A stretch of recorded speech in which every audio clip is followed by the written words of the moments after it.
Video like जरूर कर लीजिए और ऐसे वीडियो लगातार फ्री में पाने के लिए चैनल को तुरंत सब्सक्राइब कर लीजिए और बेल आइकन को जरूर टैप कर लीजिए ताकि आगे भी सारे वीडियो आपको मिलते रहे। यूट्यूब में फॉलो करते हैं तो प्लीज ये वाला फ्री टेलीग्राम चैनल जरूर ज्वाइन कर लीजिएगा। सारे नोटिफिकेशन सारे अपडेट यहीं पे आते हैं, ध्यान रखिए। नमस्कार दोस्तों, स्वागत है आप सभी का R by study for civil services पर। मैं अलका पांडे। तो दोस्तों, इस वीडियो में हम लोग देखने जा रहे हैं प्राचीन भारत के इतिहास के टॉप 10 MCQ, जो कि आपकी आने वाली UP PCS, MP PCS, Uttarakhand या फिर आपका RO का री एग्ज़ाम हो गया, इन सभी के लिए बहुत ही ज़्यादा इंपॉर्टेंट है। तो चलिए फिर शुरू करते हैं। सबसे पहला सवाल है, निम्नलिखित कथनों पर विचार करना है और आपको बताना है कि कौन सा कथन सही है। पहला कथन दिया गया है कि प्रोटो ऑस्ट्रेलॉइड प्रजाति सिंधु सभ्यता का निर्माता माना जाता है। प्रोटो ऑस्ट्रेलॉइड प्रजाति जो है, इसको सिंधु सभ्यता का निर्माता माना जाता है। फिर दूसरा है, प्रोटो ऑस्ट्रेलॉइड प्रजाति सिंधु क्षेत्र में आने वाली प्रथम प्रजाति थी। फिर हड़प्पा सभ्यता का उदय ताम्र पाषाणिक पृष्ठभूमि में भारतीय उपमहाद्वीप के पश्चिमोत्तर भाग में हुआ था। ठीक है।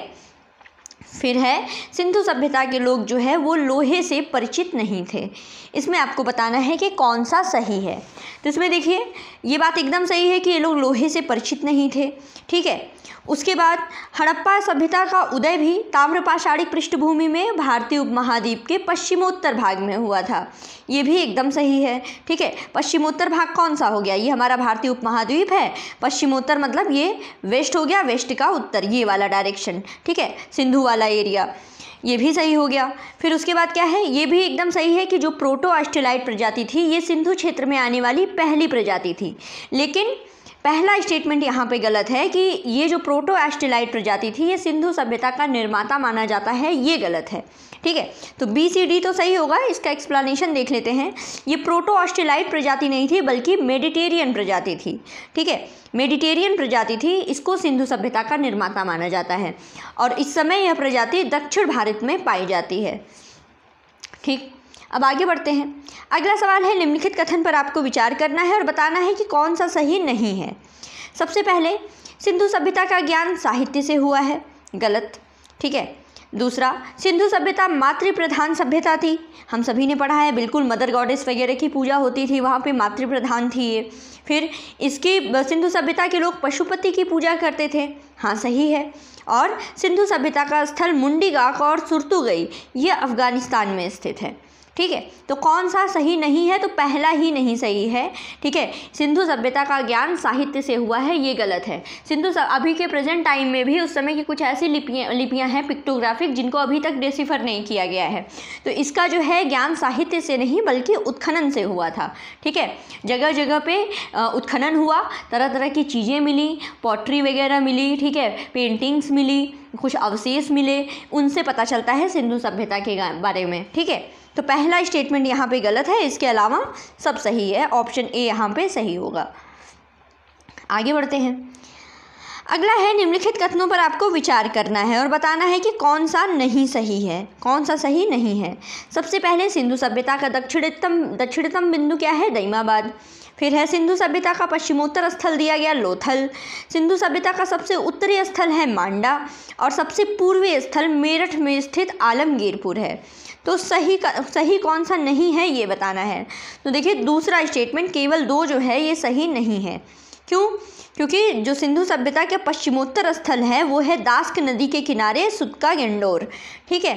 तो ये आप याद कर लीजिए कि लिस्ट बना लीजिए कॉपी पे, यहीं पे, कि दक्षिणतम देख लीजिए। दक्षिणतम है दईमाबाद, पश्चिमोत्तर क्या था? सुतका गेंडोर। ठीक है, सुतका गेंडोर हो गया। उत्तरी वाला है मांडा और पूर्वी वाला है आपका आलमगीरपुर। ठीक है। आगे बढ़ते हैं। अगला सवाल है, कौन सा युग्म है जो सही सुमेलित नहीं है? दिया गया, यमुना नदी के किनारे आलमगीरपुर, गोदावरी नदी के किनारे दईमाबाद, दास्क नदी के किनारे सुतका गेंडोर और चिनाब नदी के किनारे मांडा। तो कौन सा यहाँ पे गलत है? तो पहला स्टेटमेंट ही यहाँ पे गलत है। आलमगीरपुर जो है वो यमुना नदी के किनारे नहीं बल्कि हिंडन के किनारे है, हिंडन नदी के किनारे है। ठीक है। तो ये याद कर दीजिएगा कि कौन सा किस नदी के किनारे स्थल था। अब आगे देखिए, दिया गया है कि कौन सी प्रजाति सिंधु सभ्यता से संबंधित नहीं है। ठीक है। प्रोटो ऑस्ट्रेलॉइड, मंगोलाइड, निग्रीटो या फिर अल्पाइन। तो सिंधु सभ्यता से संबंधित यहाँ पे निग्रीटो नहीं है। सिंधु सभ्यता से संबंधित अगर प्रजातियाँ पूछी जाएंगी तो ये हो गया आपका प्रोटो ऑस्ट्रेलाइड हो गया, मंगोलाइड है और साथ में अल्पाइन भी। ठीक है, तो ये हो गई आपकी सिंधु सभ्यता से संबंधित, निग्रीटो इससे संबंधित नहीं है। अब आप लोगों के लिए एक सवाल है कि बताइए प्रेजेंट टाइम में निग्रीटो प्रजातियां कहाँ पर पाई जाती हैं। इसको कमेंट बॉक्स में मेंशन कीजिए, निग्रीटो प्रजाति बताइए कहाँ पर पाई जाती है। अब आगे बढ़ते हैं। अगला सवाल है, पूछा गया है इसमें कि आपको बताना है, कथनों पर विचार करना है और बताना है कौन सा सही है। ठीक है, सबसे पहले चन्हुदड़ों के बारे में कि एकमात्र ऐसा नगर था जो कि दुर्गीकृत नहीं था।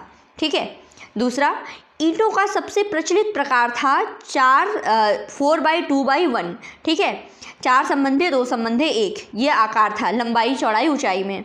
फिर है हड़प्पा क्षेत्रफल की दृष्टि से सिंधु सभ्यता का सबसे बड़ा स्थल है।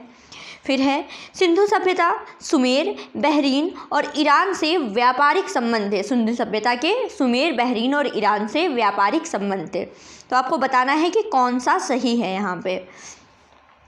तो यहाँ पे देखिए, आपका यहाँ पे पहला स्टेटमेंट एकदम सही है चन्हुदड़ों के बारे में कि ये दुर्गीकृत नहीं था। दूसरा, ईंटों का सबसे प्रचलित आकार था 4 संबंधे 2 संबंधे 1, लंबाई चौड़ाई ऊंचाई का।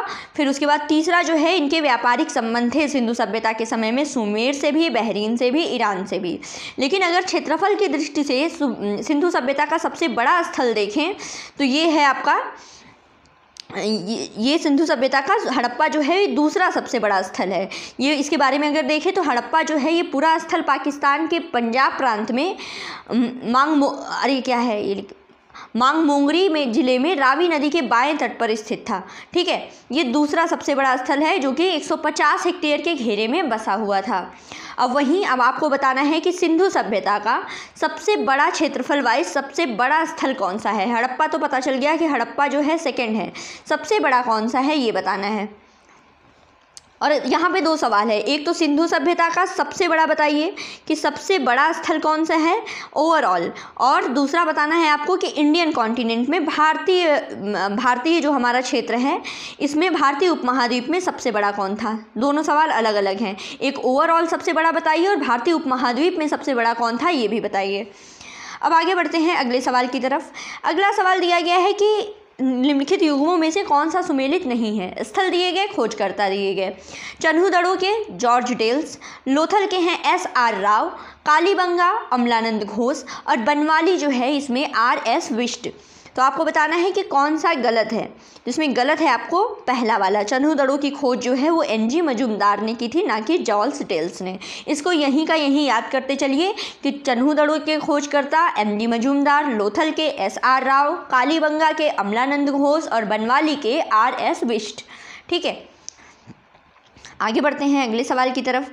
आपको बताना है कि कौन सा कथन जो है वो सही नहीं है। ठीक है, चन्हुदड़ों स्थल से संबंधित। इसमें सबसे पहले चन्हुदड़ों के बारे में दिया गया कि यहाँ पे मनके के कारखाने प्राप्त हुए। फिर चन्हुदड़ों में 3 घड़ियाल और 2 मछलियों के अंकन वाली मुद्रा प्राप्त हुई है। फिर है ईंटों पर बिल्ली का पीछा करते हुए कुत्ते के पंजे के निशान प्राप्त हुए हैं।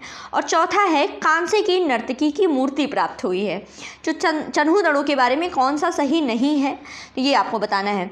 तो देखिए, इसमें जो है ऑप्शन डी यहाँ पे गलत है कि कांसे की जो नर्तकी वाली मूर्ति है वो चन्हुदड़ों से नहीं बल्कि मोहनजोदड़ो से प्राप्त हुई है। ठीक है, मोहनजोदड़ो से प्राप्त हुई है कांसे की नर्तकी की मूर्ति। इसके अलावा चन्हुदड़ो का याद कर लीजिएगा, चन्हुदड़ो में मनके के कारखाने, मुद्रा ऐसी मिली जहाँ पे 3 घड़ियाल और 2 मछलियों का अंकन था, और यहाँ की चन्हुदड़ो के ईंटों पर बिल्ली का पीछा करते हुए कुत्ते के पंजे के निशान।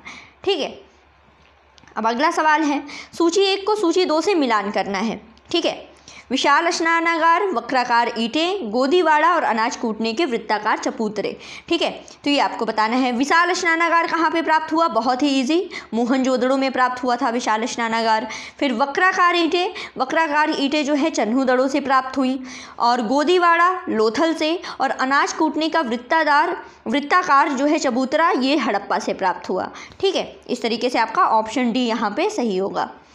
फिर अगला सवाल है, आपको सूची 1 को सूची 2 से मिलाना है। ठीक है। युगल समाधान कहाँ पर?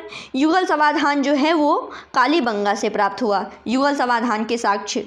फिर नेवले की पत्थर की मूर्ति मिली धौलावीरा से।